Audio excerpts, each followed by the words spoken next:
Le monde agricole, vous le savez, réuni au Salon de l'Agriculture à Paris. Cette semaine, notre invité depuis le stand du département du Nord, ce soir, Églantine Puel, journaliste pour Terre et Territoire. Bonsoir Églantine, merci beaucoup de prendre un petit peu de temps pour nous. La collectivité, donc le département du Nord, qui a réaffirmé son soutien aux éleveurs ce matin, c'était évidemment très très attendu en cette période de crise. Bonsoir. Oui, en fait, le département du Nord est vraiment là pour les éleveurs.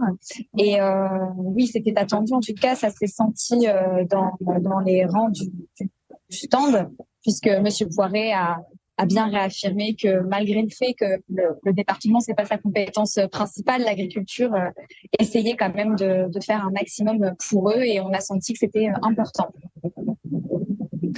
On rappelle ce chiffre assez intéressant, hein, 63% du territoire nordiste est dédié au monde agricole. Le Nord qui a donc fait des annonces assez concrètes, c'était l'opportunité. Oui, alors en fait, ce matin, un petit déjeuner des éleveurs a été organisé. Donc, il y avait des représentants de toute la filière avec le département. Et il a été acté, quelque chose qui était déjà en discussion depuis quelques mois, mais qu'une enveloppe de 200 000 euros par an serait ajoutée au dispositif régional des Hauts-de-France qui s'appelle Pass Agri-Filière.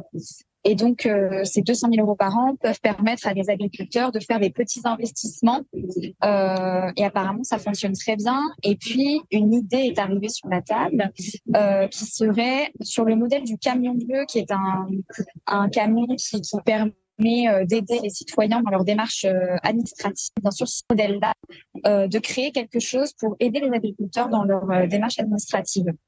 Donc, pour l'instant, ça, c'est à l'étape d'idée, mais ça a eu l'air de bien plaire au département et aux éleveurs. Donc, c'est dans les tuyaux, en tout cas. Et vous, quel est votre avis sur la question, vous qui traitez de l'agriculture toutes les semaines, hein, dans Terre et Territoire, est-ce que c'est crédible, c'est une avancée importante? Votre œil de journaliste, qu'est-ce qu'il vous dit?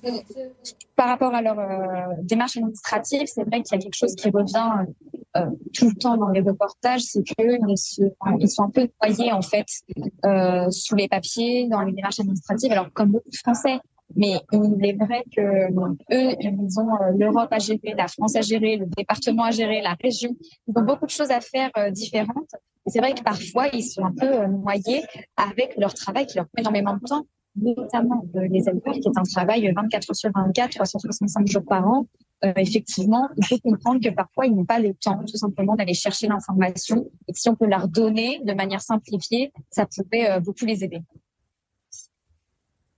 Ouais, on imagine que évidemment, ça va occasionner une montée en compétence aussi, hein, des agents du département du Nord. On aura l'occasion, bien sûr, d'en reparler. On parle beaucoup de changement climatique aussi cette année. Vous voyez la différence avec les autres années? Alors, c'était l'axe quand même de ce matin. C'est-à-dire que ce matin, sur le département du Nord, il y avait toute une conférence sur finalement comment est-ce que l'élevage pouvait aussi être un outil dans la lutte contre le changement climatique. Je pense qu'il y avait un besoin de faire ça pour peut-être tordre le cou à certaines idées reçues sur l'élevage, parce qu'effectivement l'élevage est souvent montré du doigt comme responsable en fait du changement climatique à cause des émissions de gaz à effet de serre. Alors il a été rappelé ce matin que c'était un fait, que l'élevage était source de gaz à effet de serre, mais que ça pouvait aussi être un outil, notamment via les prairies en fait, qui permettent de stocker du carbone. Je pense que c'était une volonté des éleveurs et du département de pouvoir aussi réexpliquer le rôle que l'élevage peut avoir dans cette lutte contre le réchauffement climatique. C'est toujours un lieu politique, évidemment, hein. Gabriel Attal, le Premier ministre, était en visite justement au salon aujourd'hui. Merci beaucoup, Églantine, en tout cas, pour votre témoignage, journaliste pour Terre et Territoire. On vous retrouve, hein, tous les lundis dans Planète Locale sur nos antennes. Et sachez aussi que nous serons, BFM Grand Lille et Grand Littoral, sur le salon de l'agriculture demain, avec une émission spéciale le matin, mais aussi le soir. Merci, Églantine. Merci. Au revoir.